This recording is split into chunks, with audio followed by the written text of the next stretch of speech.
Hello! Today I'm going to be telling my story about, I guess, my involvement or my experience of divorce. So personally I have not gone through a divorce, but I lived through one as I've watched my parents go through divorce. So my story begins when I was about 2 years old. That's when my parents got divorced. It was just after the birth of my sister.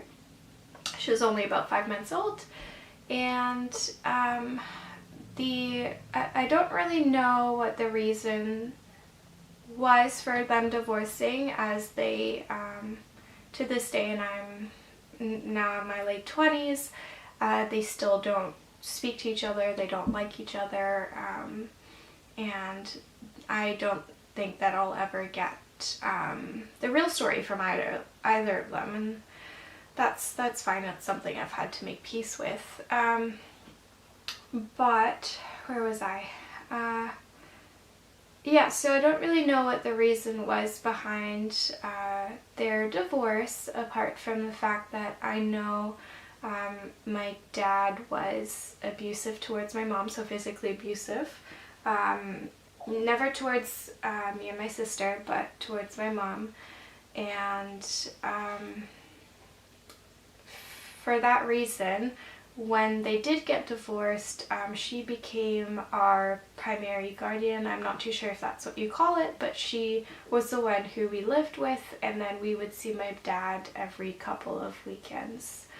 And in the beginning, I do remember these visits being supervised, so there was someone there, like a woman, but as I've said, I was very young, so I don't really remember who she was or what she was, but I do remember my parents had to go through courts and that when they did get divorced, and yeah, and then eventually this woman wasn't around anymore, and we got to spend the weekend, or every 2 weekends, with my dad on our own.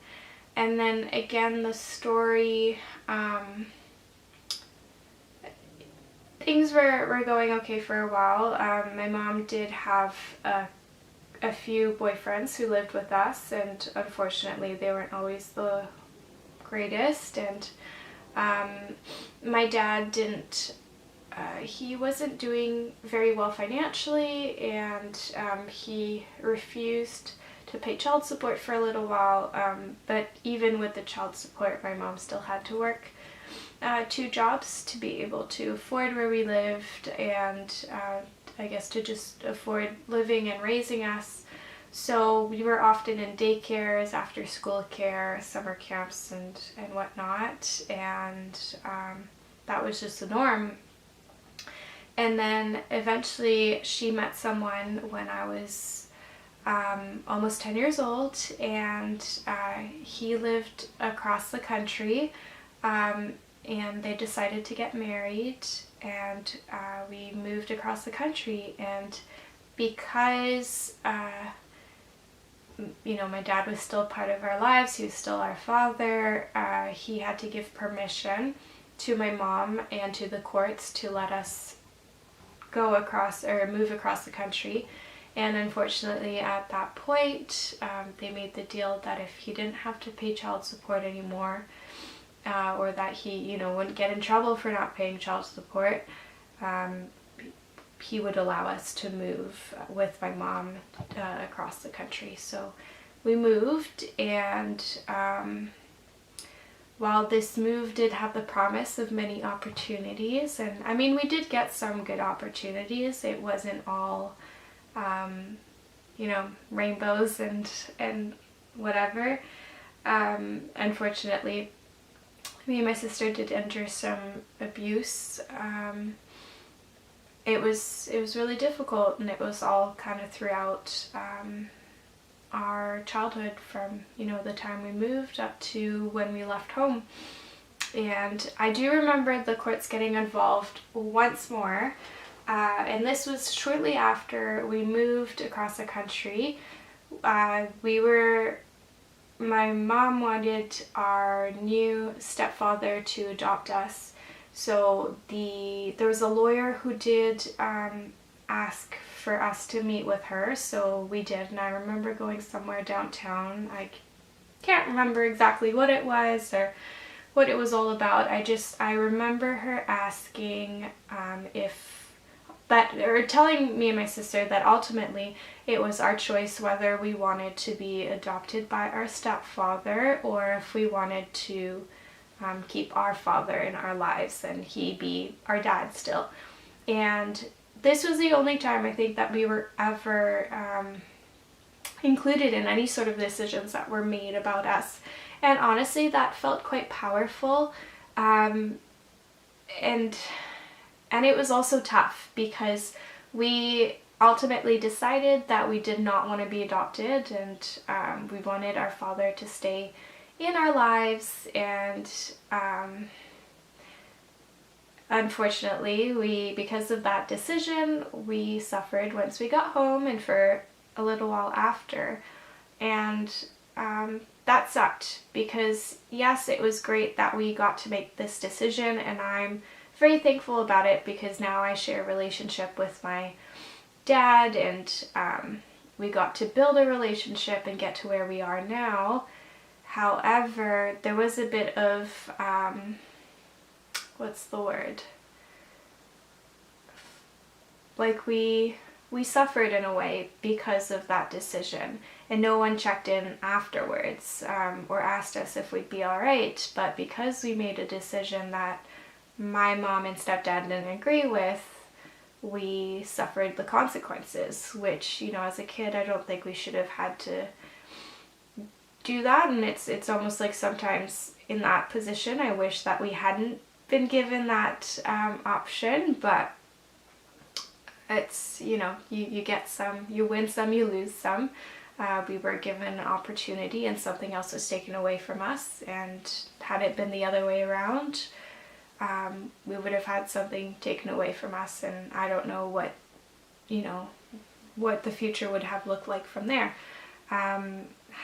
Anyway, so moving forward, unfortunately, as I said, we did suffer quite a bit of abuse over the years, and it was quite sad because there were so many adults in our lives, whether it be at school, the school bus, the parents of our friends, and we were visibly not okay very often, and unfortunately no one ever spoke up, no one ever said anything. And I mean, me and my sister also never said anything because we had, we knew what it would be like if we, spoke up. We suffered consequences in the past, so we never said anything. But I had this expectation that some adult one day would speak up on our behalf and say, hey, you know what? Something's not right here, something's going on, and unfortunately that never happened. So now going into a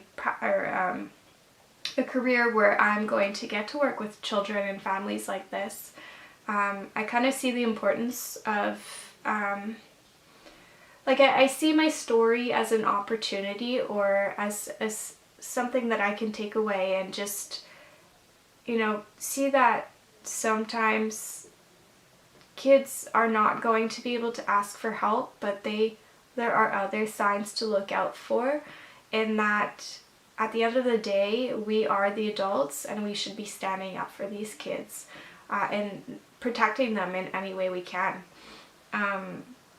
So yeah, that's what I've kind of taken away from my story, and I'm still healing, I'm still working on what's happened, and as I said earlier, I'm in my late 20s now, and I am still suffering some of the trauma and pain that I endured when I was a kid up to my teens. But it's taught me a lot. Not that I'm saying that if I could live it through again that I would want to. I do wish I'd had some other sort of upbringing, but it has taught me a lot, and I think in the end sharing my story is helpful because it shows other people that this happens, this is very real, and that I didn't deserve to have, I don't deserve to have this story. My story should have looked different, but unfortunately it does happen. And as I don't know, in Canada, BC, everywhere around the world, kids deserve to have a voice. They deserve to be advocated for. We're the adults in this, and we need to be there for them. So thank you for listening.